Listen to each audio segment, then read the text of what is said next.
मी काही तशी फार शिकलेली वगैरे नाहीये आणि प्रेमाचा नेमका अर्थ काय हेही मी शब्दात सांगू शकत नाही. पण तुम्ही मला विचाराल ना, तर प्रेम म्हणजे ताजमहलची पहिली वीट सुद्धा प्रेमच आणि ताजमहलचा संगमरवरी घुमट हे सुद्धा प्रेमच. प्रेम म्हणजे आपल्या मनातल्या गाभाऱ्यात आपल्याला आवडणाऱ्या देवाची मूर्ती बसवणं म्हणजे प्रेम. आणि मला विचाराल ना, तर आपल्या मनाच्या गाभाऱ्यात सर्वात आधी जी मूर्ती असते ना, ती आपल्या आई-वडिलांची. आणि मग आपलं लग्न होतं, संसार सुरू होतो आणि हळू ती मूर्ती बाजूला सारून त्या ठिकाणी आपल्या जोडीदाराची मूर्ती बसवतो.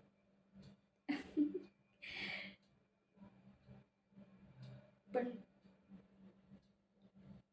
मी माझ्या मनाच्या गाभाऱ्यात आई, वडील, माझा जोडीदार या सगळ्यांच्या मूर्ती बसवण्याचा प्रयत्न केला. पण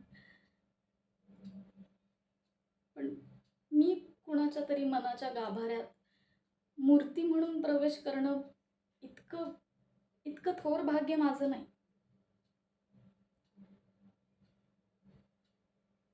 आपल्यावर कुणाचंच प्रेम नाही हे जेव्हा आपल्याला कळतं ना, तेव्हा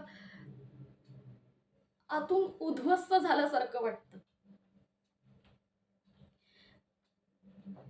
पण कोणाचेच नाही हे जेव्हा सत्य कळतं ना, तेव्हा तेव्हा ते सत्य पचवणं फार कठीण असतं.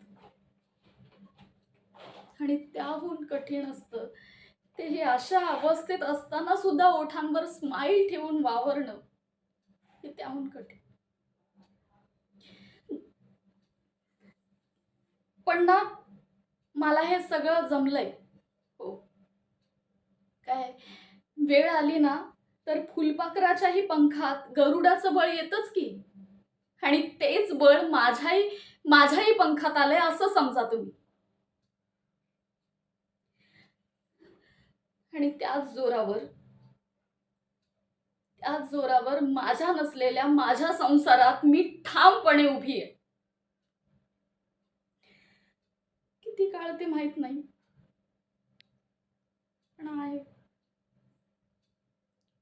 ठामपणे उभी आहे.